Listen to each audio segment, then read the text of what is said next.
Good afternoon, Belize, and welcome to today's Facebook Live. Let me just go ahead and give it a few seconds, and then we'll go ahead and get started.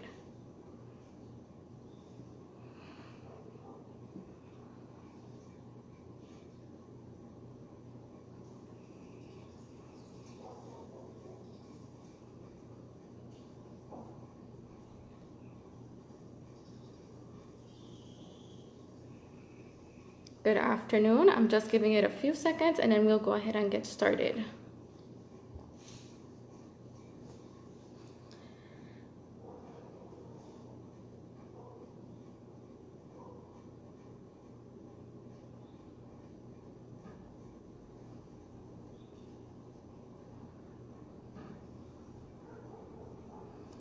All right, I think we can go ahead and begin. So I'd like to start this afternoon just by giving you a brief introduction. So just telling you a little bit about who I am and the role that I play in the autism field, especially because, as you all know, today I'll be talking a great deal on autism. Specifically, we're going to be looking at some early warning signs for autism or a developmental delay. So what to look for, when to look for it, and at what point do you as a parent make that decision to go in for an evaluation for your child. Next, I want to talk a little bit about ABA therapy, so what that is and how it relates to autism. And then lastly, I'll be sharing with parents some tips on how to manage their child's behaviors, especially in these very unstructured and unpredictable times that we are facing. So with that being said, for those that don't know, my name is Cindy Rosado. I am a mental health counselor and a certified behavioral therapist, specialized in providing applied behavior analysis or ABA therapy to children diagnosed with autism or another developmental disorder or delay. I recently moved back to Belize about 2 years ago after being away for approximately 6 years, pursuing my degrees and also gaining experience in both my fields. Today I wanted to delve a little deeper into my behavioral therapy field just for you to get an understanding of what that entails. So I'll go ahead and in my live today, I'll just be every now and then switching screens from myself to a PowerPoint that I have here. Okay, so let me...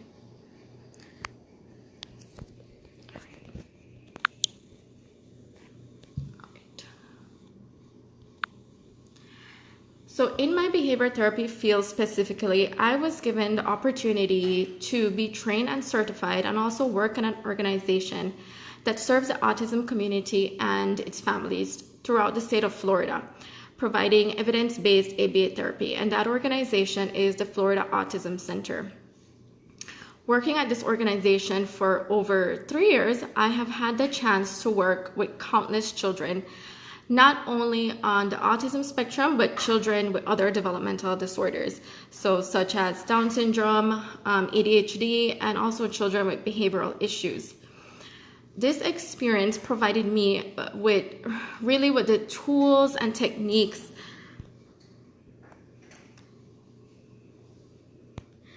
and a number of different strategies that have equipped me to be able to work with children on varying levels of the autism spectrum. Because I'm sure many of you have heard when we talk about autism, we emphasize that each child is unique, each child has their own sets of strengths, weaknesses, and their way of learning. And this goes even if we have, let's say we have 2 children who have been diagnosed with low functioning autism. These 2 children will each still have their own sets of strengths, their abilities, and their approach to learning. So that's very important to keep in mind. Not just because both kids have been diagnosed with low functioning autism means that they're going to display the same behaviors or have the same strengths or weaknesses. So my role as a behavioral therapist is that whichever child walks through that door, that I am able and equipped to work with that child and the family in figuring out what works for your child. Because once we figure that out, that can result in the breakthrough to promote and foster, your child's growth, development, and most importantly, learning.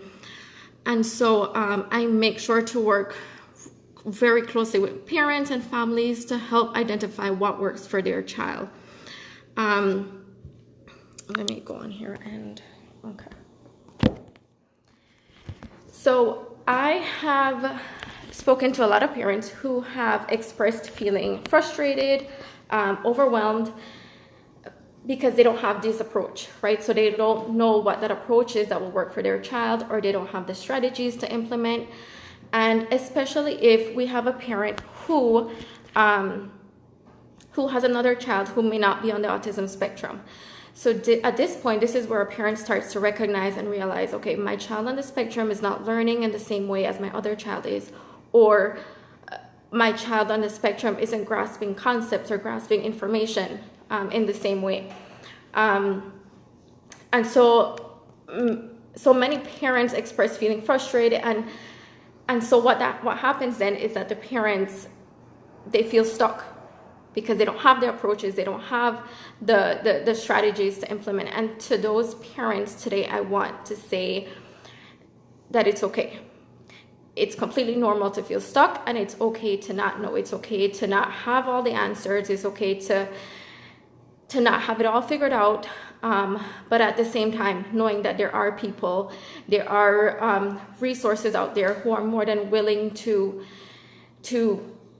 teach and share these strategies with you, because once, like I said, once we reach that breakthrough for your child, that can result in you ultimately making that connection with your child. Because what we know also for parents who have children on the autism spectrum is that they have a difficult time making that connection. But once we're willing and able to step into their world, willing to take the necessary steps to figure out what works for them, I promise you, you are going to reach that breakthrough. You're going to make that connection with your child. And you know, you're right, your child may not learn in the same way as other kids do, but the fact of the matter is that your child can learn and just requires a different approach to learning. And so once you as a parent are able to acknowledge that and are able to take the steps and be willing to figure out what that approach is, I assure you, you will be amazed at the possibilities and the capabilities of your child. So with that being said, in a nutshell, that is my role as a behavioral therapist. And since that point, I've been in Belize serving children and families, providing support, resources, and ABA therapy, and really just assisting in any way that I can. So with that being said, we can move into our first topic for today, which is, as I had said, we're going to be looking at specific early warning signs for autism or a developmental delay. I wanted to talk about this topic for several reasons, because I know there was a presentation that was done last week where Mr. Shane did a really great job in going over the diagnostic criteria for autism and also looking at the testing that needs to be done to make that diagnosis. However, today I wanted to approach it a little differently. I wanted to break it down for you for several reasons. Also in that video, I towards the end, I saw that a parent had commented and asked, you know, at what point do I go in? At what point do I make that decision of, okay, my child needs an evaluation? And that is a question that I get a lot of times. You know, parents don't know the early warning signs, don't know what to look for. Also, I know that as a society, we have been doing a great job in the past, in the recent years, in regards to raising awareness, you know, starting a conversation, talking about autism, the warning signs, and also the media houses, you know, inviting professionals in to talk about autism. However, again, because I am at the front of, you know, I am the one who sees parents on a daily basis, I can tell you that somehow this information is getting misinterpreted or miscued. And, you know, a lot of times what happens is when there's too much information, because remember, now we have the internet, and that's a huge hub for getting information. So sometimes parents can go on there and find ton load of information, and they get overwhelmed, and they may stray away from further seeking assistance. And I can attest to this because I get parents who would come in to my office and say, I brought my child for such and such a reason. So if it's, they're not talking or they have behavioral issues, and they would immediately follow it by, but I know it's not autism, or I don't think it's autism. And so my initial reaction at that point is, asking them to tell me why, because you're the parent and I want to know, what you're thinking.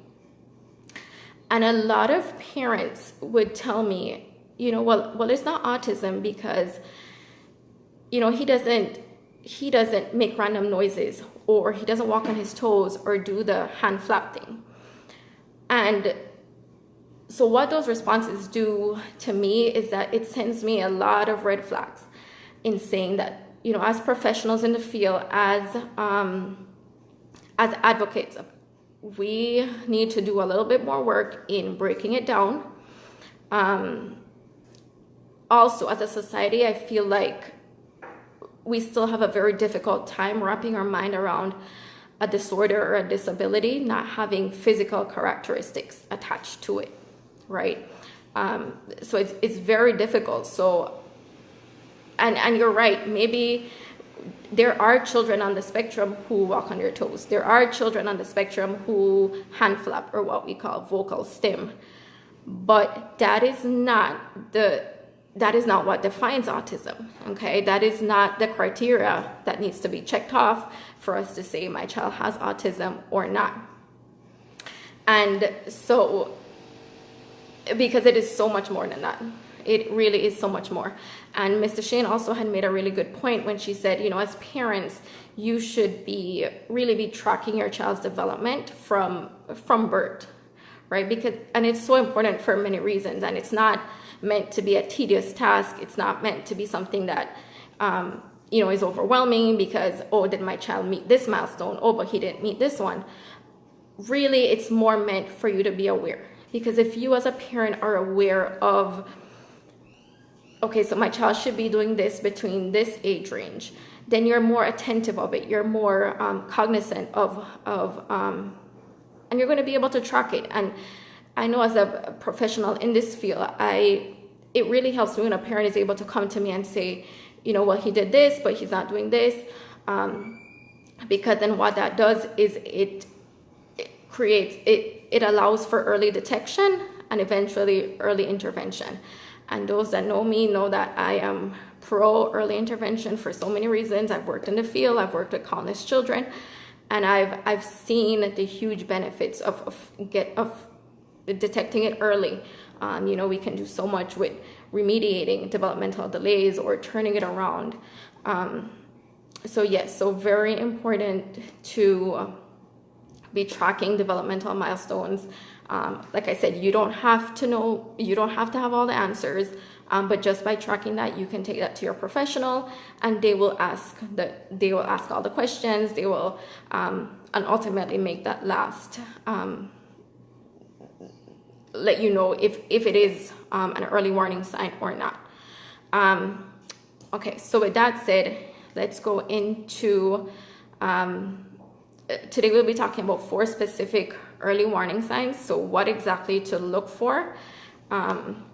So I'll be again switching over to a slide here.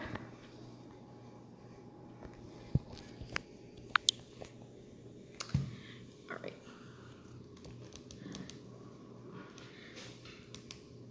Just a second.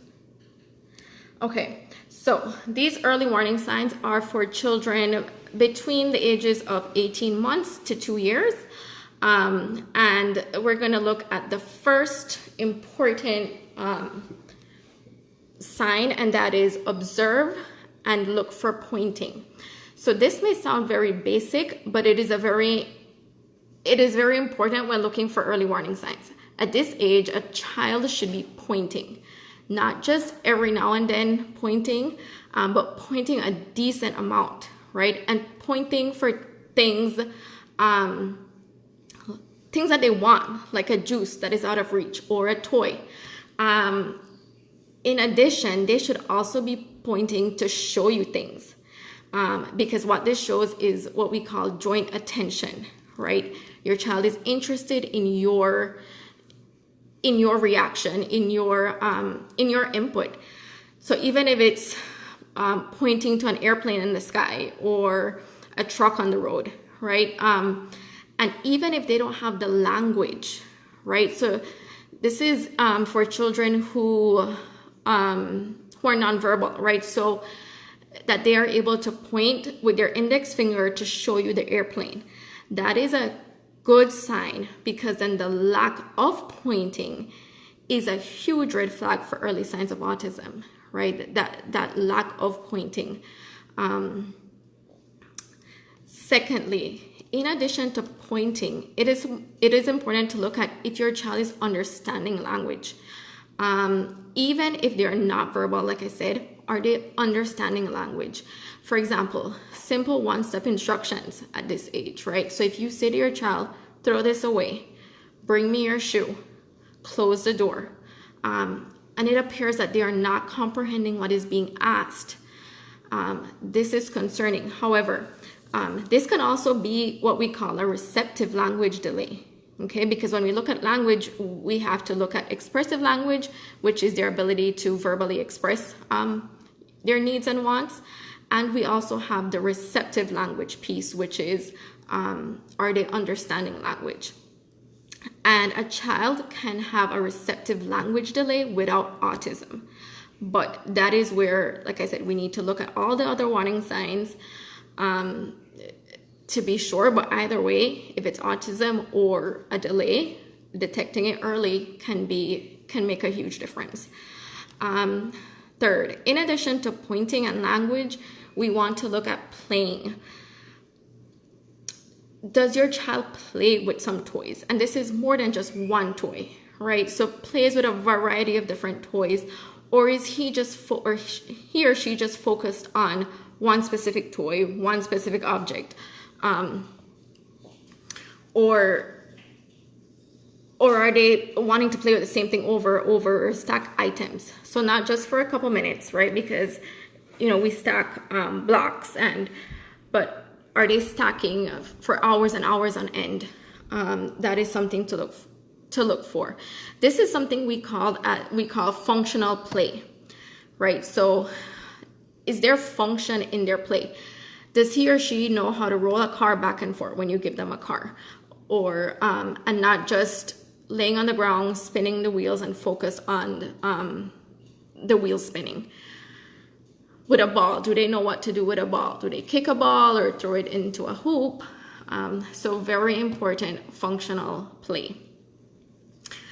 And then the fourth early warning sign that we're going to look at today is imitation.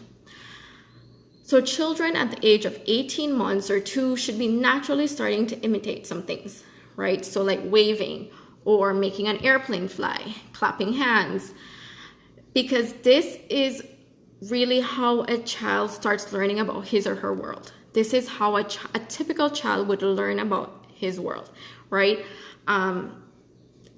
So it's not just about if they're talking or not. We also really need to look at play, imitation, and are they understanding language? But after looking at these specific early warning signs, I think it is very crucial for me to say that, after working with countless kids as a behavioral therapist, I have learned that no matter if it is autism or just a developmental delay, just putting some of the same proven ABA strategies in place can help in so many ways. Okay, so if we're able to detect it early and you seek some early intervention skills, and you as a parent are able to implement it at home, it will prevent from the problems and getting bigger. Okay, because what we know about development is one development it can feed off the next. So if we let one go, then I see someone asking, how about eye contact? Eye contact is definitely a sign, right? Because then again, that has to do with that social that reciprocal, what we call reciprocal communication, right? So being interested in what my parent is doing or my peer is doing. So eye contact, yes, can definitely be a warning sign.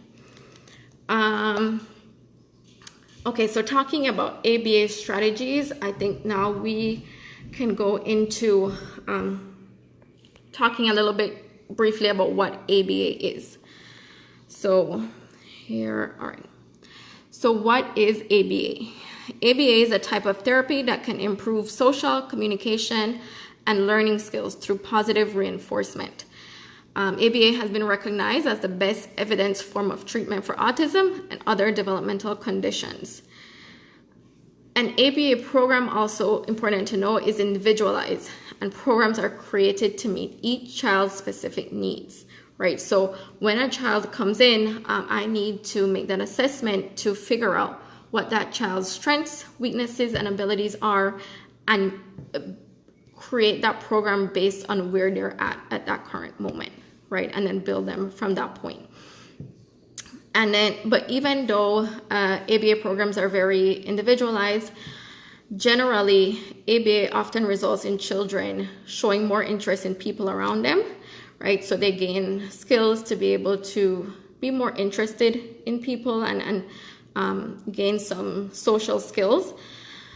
Also, they learn communicating with other people more effectively. So whether this is through pointing or but appropriately asking for things that they need or want. Then learning to ask for things that they want, so clearly and specifically, right? This could be for our children who are verbal. And then having more focus at school. So that is a huge one, right? When I work with a child, we do a lot of strategies and interventions for them to learn to focus and attend for longer periods of time in a school setting or in a classroom setting. And then reducing or stopping self-harming behaviors. So that's also a big one, right? We know that some children on the spectrum, they engage in self-injurious behaviors. So one of our goals is to reduce and stop these self-harming. All right. ABA also involves teaching through play, right? And we teach a wide range of skills, like I said, such as communication, interaction. Children also learn through consequences. So they learn what happens after they do a behavior. They learn that their actions cause a reaction by those around them. For example, when we were teaching what we call the echoics, right, or making sounds, right? So a child may start out saying maybe the k sound for cookie, right? And our goal is to shape that approximation and have them maybe work on saying k, oh, right? Because we're forming that word. And so let's say the child says k, and we give him or her a piece of that cookie, right, as a positive reinforcement. And we're, while working on, them saying the k, oh sound. Let's say in one session, I do hear them say it. At that point, I immediately say, okay, this child can say it, so now I will no longer accept just the k sound. Or if he does say the k sound, I may give him or her a smaller piece of that cookie, right? And as opposed to when they say the k, oh, then they're getting a bigger piece. And what this is doing is they're learning, okay, well, this person or wants me to speak more or say more words, and the more words I say, then the bigger piece of cookie I get, right? So that's and that's what we call shaping, right? So we shape behaviors, we shape communication, and then okay, all right, and then visuals. So the use of visuals and visual schedules as tools to structure ABA-based interventions, they help in so many ways. So they help in transitioning between tasks, and they also help the child to anticipate what's coming next, right? So we have schedules that help with transitions, right? The first then one is one that works really well. Let's see. and they anticipate, so what's coming next. And it also helps in them learning and understanding language, because remember, words disappear. Okay, so you telling your child something that is a very abstract concept for that child, which they have difficulty grasping abstract concepts. Visuals, however, visuals and pictures are permanent. So that's a key tool to remember. For example, I have parents who, they want their child to learn to clean up. So to clean up their let's say their bedroom. And so the parent is just repeating, clean up, clean up, clean up. But it can be that the child is not understanding what it means to clean up. So a suggestion I would give at that point is, okay, when the room is cleaned up, we take a picture so that the child then sees what it means to clean up, or what my room should look like when mom says clean up. And then the goal of all ABA programs is to be able to generalize all skills learned to all settings and people, right? So my goal is that whatever I teach that child in my office at a table, that he is able to, let's say we're doing community helpers, right? That he's seeing it on a picture, but when he goes out into the real world, he's able to know, he's able to identify that police car and know that the policeman drives the police car, and so forth. So that is really what I have in regards to ABA for you today. Let me go ahead and okay. All right. So that was ABA and what it is about in a nutshell. Now we're going to move into our last topic for today, and one that I believe a lot of parents have been looking forward to, because it's how do I manage my child's behaviors, especially in these very unstructured and unpredictable times that that we're facing. So first, it's important to note, first I want to talk about children in general. So what we know about children is that children thrive on structure, predictability, stability, right? They need to know what comes next. Why? Because what that does, it provides for that child a sense of calm, a sense of safety, and internally what that does, it creates an internal balance for that child, what we call equilibrium or homeostatic balance, and as a result, preventing anxious behaviors or anxious sensations, right? Because if our bodies are at a calm state, then we're not experiencing anxiety, we're not experiencing the stress. And this is, for example, we have a child who is starting preschool, right? That can be a very anxiety-provoking situation for a child. Why? Because it is it's a drastic change from what you're used to, okay? Maybe they're used to seeing mom all day or dad, or maybe they stayed at grandma's. And now they're in this new environment, new people, and children don't understand the concept of time, okay? They have a very difficult time understanding that. So if mom or dad says, we'll be back soon, it's okay, I'll see you later, they don't really understand what that means. So what it takes to calm that child down is it takes time, right? So maybe it takes a week, 2 weeks for them to start realizing that new pattern, for them to start realizing that new routine, that, okay, at the end of the day, mom picks me up, I go to grandma's, and at the end of the day, we're all together again, right? And then that in turn creates calm for that child, because they have a new routine, they know what to expect. Now, looking at a child on the spectrum, okay, this need for sameness, this strict adherence to rules, to routines, to predictability is, it's tenfold, okay? that need is stronger for these children, right? Down to minute by minute details, such as where the toothbrush is placed, what time they have lunch, what time they have dinner. And so any deviation from this routine can send a child into extreme anxiety, or what we see as children having meltdowns, okay? These changes in a child's physical environment. So this is exactly what we're facing today, right? Because we can refer to it as a drastic change. Not only are children not able to go to school anymore, but let's say we have a child who, enjoyed going to the park in the afternoons or loves being outdoors. That may be an activity that now is restricted for that child. So it definitely is a drastic change.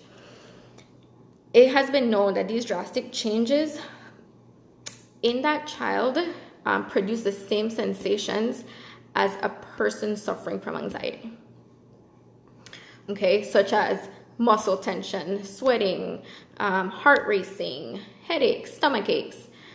And so intense anxiety can result in repetitive behaviors that appear to have no function.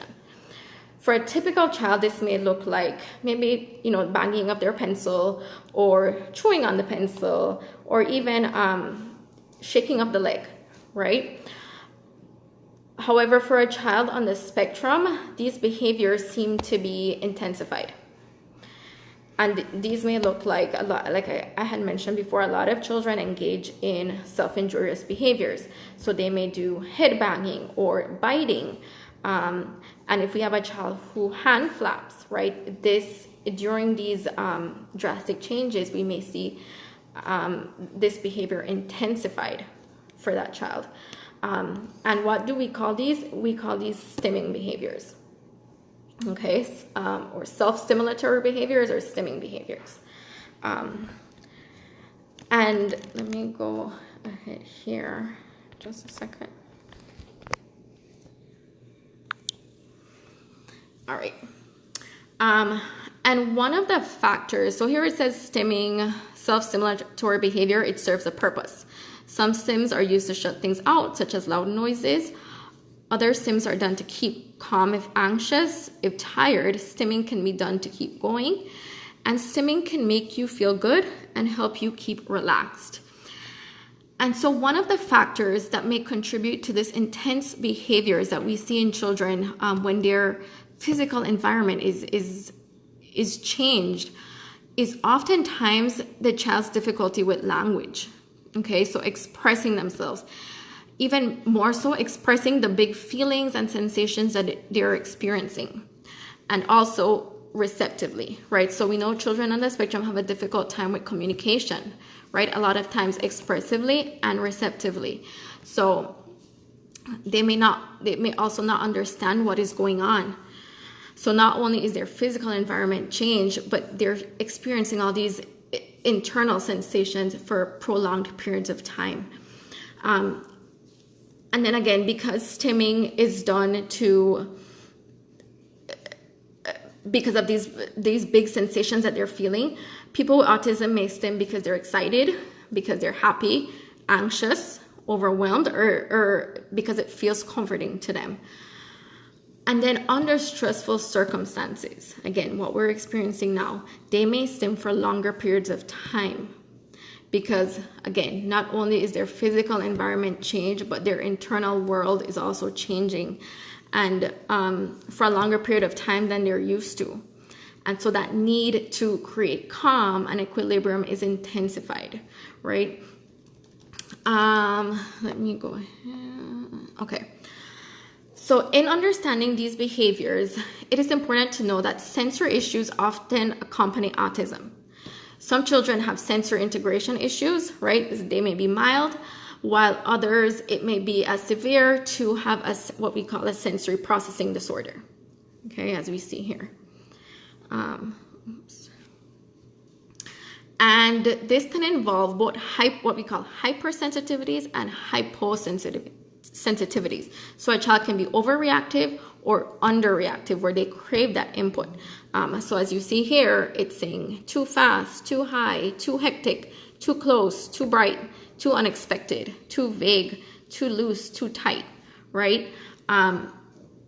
So for example, if a person with autism is hypersensitive to sensory input, right, then stimming can be calming. It may help them to focus and then thus reduces sensory overload. Now, if we have a child who is experiencing hyposensitivity, so they're understimulated, then what the stimming behavior does for them is that it increases stimulation and then helps them to better focus. So again, stimming serves both those purposes. All right. Okay, so these, I know a lot of you are familiar with the main 5 senses, but really we have 7, okay? And the ones that we're not really familiar with is the vestibular sense and the proprioceptive sense. And the vestibular has to do with movement, so equilibrium, balance, whereas the proprioceptive sense has to do with pressure, so pressure on a person's joints. And for example, so if a child is undersensitive in the vestibular sense, so these children may have a need to rock, to swing, or to be spun. And then a child who is undersensitive in the proprioceptive sense, these children may love jumping because, again, the pressure on the feet, right? So they need to feel that pressure. They may love bumping into things, right? So bumping their hand against the wall to feel their body in space. These children may also love like deep pressure, tight bear hugs, right? So as I mentioned, because communication is usually a difficult and already anxiety-provoking one for children on the spectrum, both expressing and understanding, we don't want to use that approach when trying to manage anxiety in these children, okay? Because in general, when we look at children, when children are already in that anxiety state, so they're in that anxiety mode, what happens is their central nervous system is on overdrive and that fight or flight response is turned on. So then their ability to reason and to critically think, solve problems is impeded. And so us sitting down while they're already anxious and trying to tell them, okay, well, this is going on, and it's really not registering at that point, okay? It can be done. I've seen some great social stories that have come out in regards to COVID-19 and how to explain it to your child on the spectrum. But like I said, once they're already in that anxiety mode, using this technique is really not going to have much benefits. It can be done once you have, figured out how to calm your child down and they're in a calm state. But so communication might not be the best approach if your child is already feeling anxious. So what we need to do is we need to, in regards to their sensory world, so we need to step into their world, figure out what their hypersensitivities and hyposensitivities and provide them that stimulation to calm the sensations they're feeling. Right, so we need to be aware, we need to figure out, and like I said, almost all children on the spectrum have either sensory processing issues or a sensory processing disorder. So it can very well be that, we can manage the anxiety a great deal by knowing these, our child's sensory issues. Okay, so we're going to our last slide, okay? And what I want to leave you with today is, so first and foremost, be aware. Right? It's so important. Observe and monitor your child. Look at the environment or see if it is creating difficulties. Can you change anything? Right? Like I said, a lot of it we don't have control over. So we don't have control over the situation. We don't have control over our child, not being able to go to the park. But looking at the environment and what is stressing them out, what is causing them to be more anxious, right? And most importantly, remembering that all behaviors are communicating a need, okay? Because I think that once parents understand that, they're willing to be more patient, more understanding, and more proactive, right? And remembering that for children on the spectrum, that need is usually a sensory need. And then once we're aware of that, then we can be creative. So think of some positive sensory experiences. For example, if a child is seeking proprioceptive input, these children may bite or chew on objects, they may bang their body parts, they may hold objects with excessive pressure, they prefer to run, jump, or they walk on their tiptoes. And then some ideas for proprioceptive activities are weight-bearing activities, so crawling, push-ups. So a suggestion I gave to a parent is, coming up with a routine or a new schedule for, when your child wakes up in the morning, somewhat like an obstacle course, right, that they have to do every morning that includes whatever is calming to them, right? So if we know that they're understimulated in a proprioceptive sense, then having them do 10 push-ups, and for them this could be fun, right? They have no idea what the underlying purpose of it, but you're going to see a drastic decrease in their behaviors by implementing these activities. Resistance activities like pushing or pulling, right? If you have the option to go into the yard and create some activities where they have to push or pull.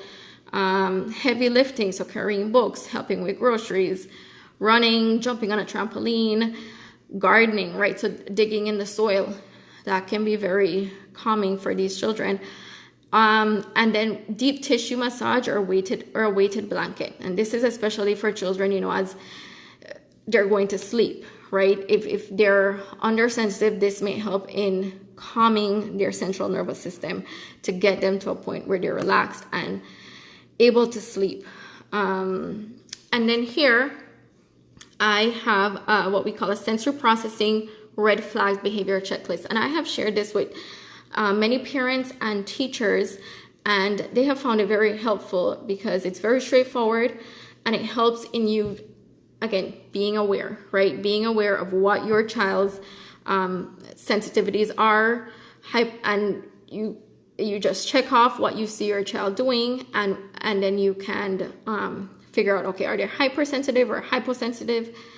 And then once you know that, then you're able to be creative and come up with a new routine, a new schedule, implementing some fun activities. So with that being said, that is my presentation for you today. I really hope it was helpful, informational, and now I'm here to answer if you have any questions. Please feel free.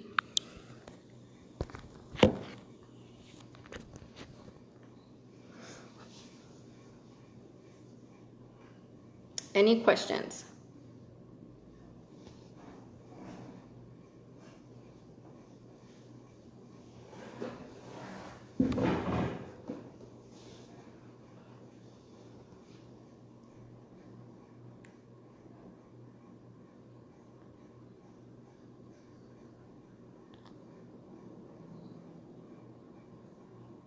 Okay, someone asked, can this PowerPoint be shared with participants? Definitely, I can do that. I can send that over to Christy and she can go ahead and put that on the site.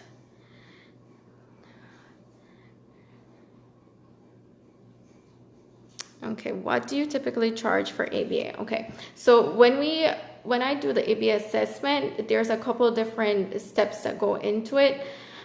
First, there's a consultation with parents. I try to keep that strictly to just with parents alone, because there's a lot that I can learn and if the child is in there, usually we don't get that full session. So it would be an initial consultation with the parents, and then a lot will depend on that initial consultation. If I need to do a classroom assessment, so if your child is in a classroom setting, I would recommend me going in to observe that child, or I can do an in-office. Assessment. But the ABA sessions themselves, they're $75 for an hour. So I think that's what you were asking. Um,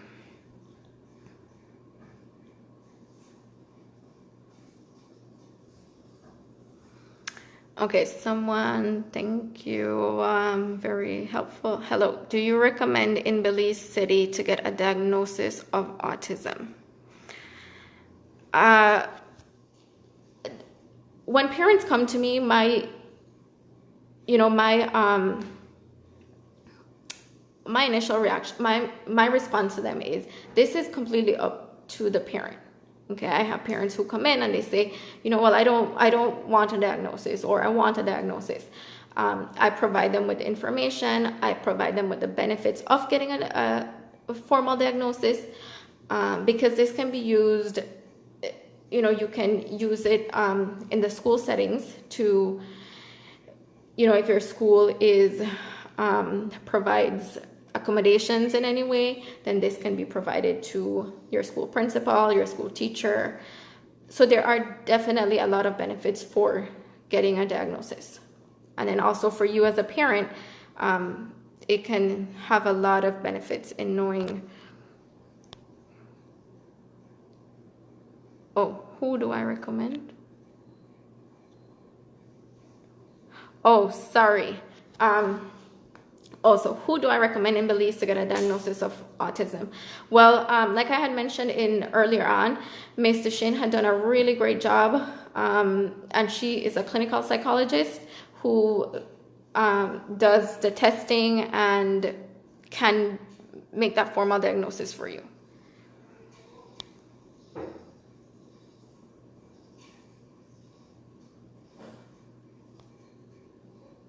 How can someone contact you for an assessment?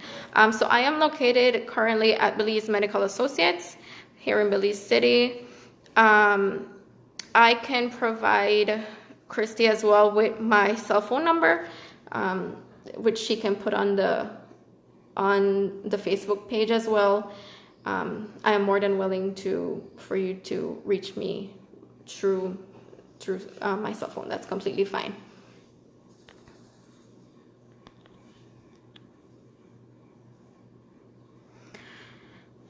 Okay, so someone asked, how do you differentiate from a tantrum versus a meltdown? So a tantrum is usually done, there's a specific purpose for a tantrum. So a tantrum has a motive. For example, the child wants to eat a cookie before dinner, and you as a parent say no.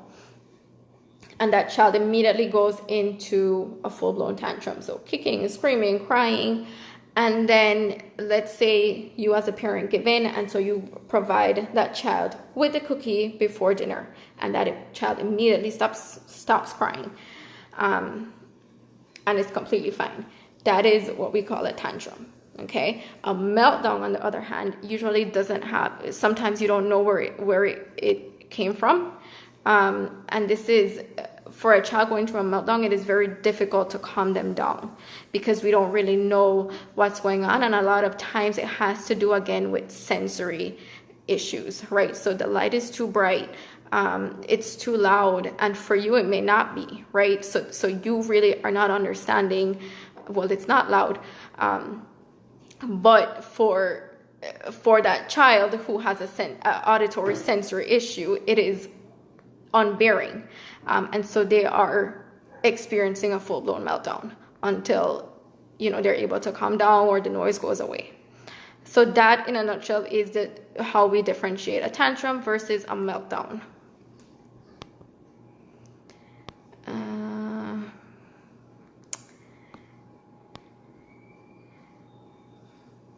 Okay, so who do you recommend? Yes, like I had said, Ms. Duchesne Gutierrez, she is able to assess and diagnose a child with autism.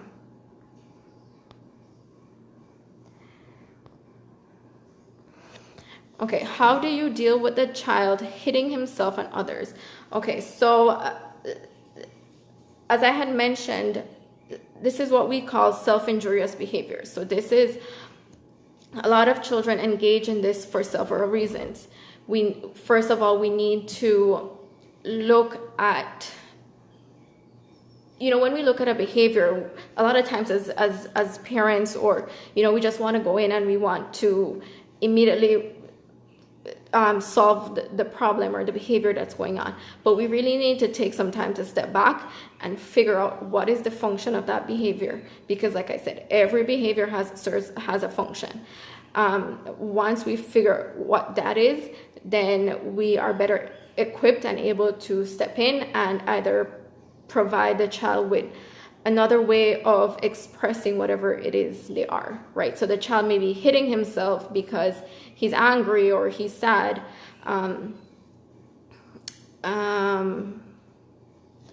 So definitely trying to look at the environment and see what is going on, what is causing my child to become aggressive. Let me see. Does Narci do diagnosis? I am not sure. I can definitely try and find that out for you. But yeah, I'm not sure at the moment. Are you able to create an individualized education plan? I am. I have done that for some children who are in mainstream school and who need accommodations, who need an IEP report. So I am able to do that. In light of COVID-19, will you adopt online assessments and therapy? That is, it's difficult because in doing that assessment, I definitely need to see the child. I definitely need to observe the child in different settings. So whether it's in the classroom or in my office, we can do a part of the assessment, which is we can do probably the parent consultation. I can do that via online, but the entire assessment, I wouldn't be able to. And especially because you also asked about ABA therapy online, especially if it's a first-time child, that will be very difficult because I need to be able to work with that child first before we can consider doing the online therapy.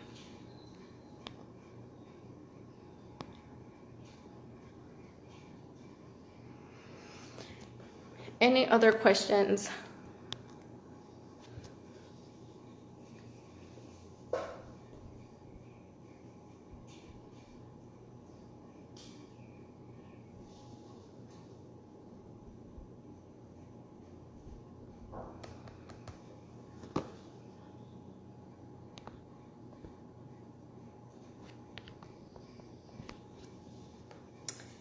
Okay, so I have heard we'll need to put this info on the page. Yes, we can definitely try to put that together as a list of resources for therapists and people where you can get a diagnosis from. So a list of resources would definitely be helpful.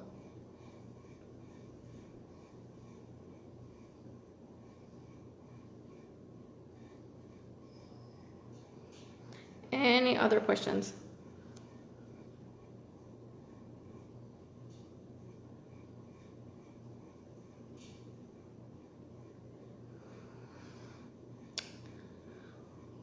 All right, it doesn't look like we have any other questions.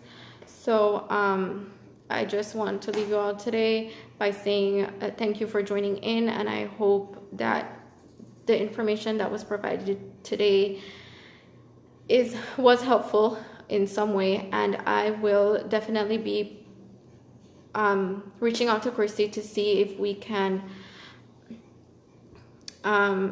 post the PowerPoint online for you guys to have that as a resource.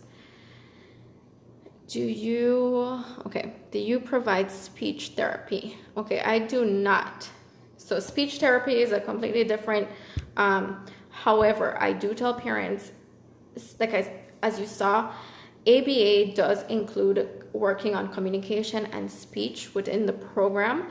But if your child is, if there's a severe language delay or a speech disorder, then I definitely recommend looking for a speech therapist specifically. I actually work very closely with speech therapists because a speech therapist, it goes hand in hand, ABA and speech therapy. So we work very closely in coming up with goals and working with the child. Oh, you're right, Christy. Yes. So tomorrow, Autism Belize Facebook page is going to have a presentation on communication strategies, and that's going to be at 10 tomorrow morning. So that would probably answer a lot of the questions in regards to speech.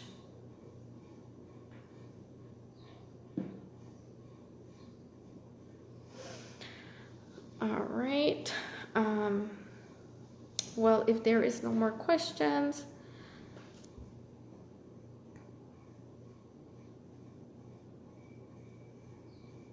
all right, guys. Well, it was a pleasure being with you today. And like I said, I hope this was helpful, and I am available. I will have Christy post my contact information, and I am available if you have any further information or questions. All right. Well, thank you so much for joining in, and have a wonderful rest of your day. Bye.